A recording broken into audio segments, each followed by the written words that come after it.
नमस्कार, स्वागत है आप सभी का आपड़ो राजस्थान में। मैं आपके साथ खुशबू खान। बात करेंगे राजभवन में हुई कुलपति समन्वय समिति की बैठक। राज्यपाल कलराज मिश्र की अध्यक्षता में ये बैठक हुई और राज्यपाल कलराज मिश्र ने इस दौरान कहा कि 30 मई तक लागू होगी। बता दें कि विश्वविद्यालय में बायोमेट्रिक मोबाइल ऐप आधारित नई राष्ट्रीय शिक्षा नीति 2020 सभी विश्वविद्यालयों में पूरी तरह से होगी लागू। विश्वविद्यालयों में लागू होगी ये नीति और ये अहम जानकारी। बड़ी खबर, राजभवन में हुई कुलपति समन्वय समिति की बैठक। राज्यपाल कलराज मिश्र की अध्यक्षता में बैठक हुई। राज्यपाल कलराज मिश्र ने इस दौरान कहा 30 मई तक लागू होगी। विश्वविद्यालय में बायोमेट्रिक मोबाइल ऐप आधारित नई राष्ट्रीय शिक्षा नीति 2020 सभी विश्वविद्यालयों में पूरी तरह से होगी लागू। विश्वविद्यालयों में बता दें कि लागू होगी नई नीति। तो यह जानकारी राजभवन से निकल कर आ रही है।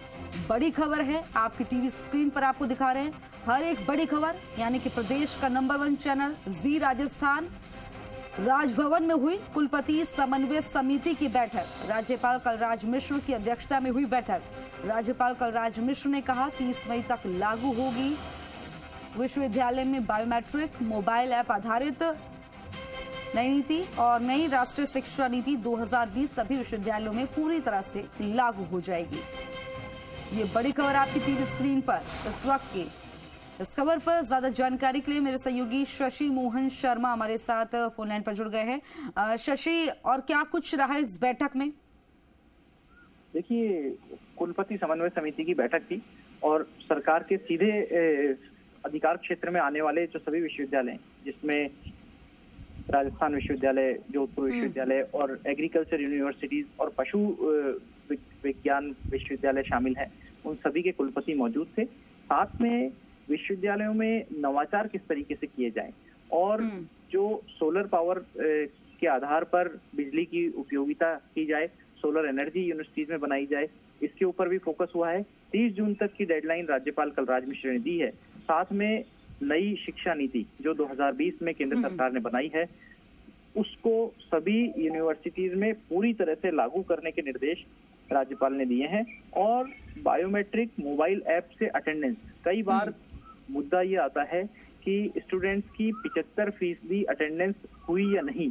अगर कई बार स्टूडेंट्स कहते हैं वो आए, टीचर्स ने उनकी अटेंडेंस मार्क नहीं की, कई बार टीचर्स कहते हैं कि स्टूडेंट्स आए नहीं, तो बायोमेट्रिक ऐप या मोबाइल ऐप से जीपीएस आधारित अगर अटेंडेंस सिस्टम लागू हो जाएगा तो इस बात का भी समाधान हो जाएगा और इसके लिए 30 मई की डेडलाइन दी है।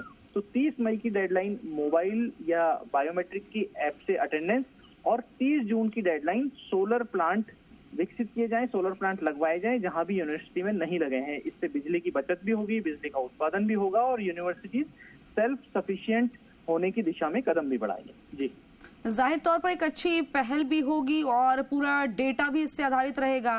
और क्योंकि देखिए जब लागू हो जाएगी तो इससे देखिए कितना जो है, कैसे जो है इसका जब समन्वय होगा, कैसे इससे फायदा मिलेगा? बिल्कुल इसका फायदा पूरा मिलेगा और साथ में रिसर्च की गुणवत्ता के ऊपर जो सुधार होना है उस पर फोकस करने के लिए राज्यपाल ने निर्देश दिए हैं। उन्होंने कहा कि इंफ्रास्ट्रक्चर होना अच्छी बात है और इंफ्रास्ट्रक्चर को सहेजना भी अच्छी बात है, लेकिन जो रिसर्च का काम है वो सही तरीके से होना चाहिए, उसकी गुणवत्ता में सुधार होना चाहिए। इस पर भी फोकस करने के निर्देश राज्यपाल ने दिए हैं। ठीक है, तमाम जानकारी साझा करने के लिए बहुत बहुत शुक्रिया।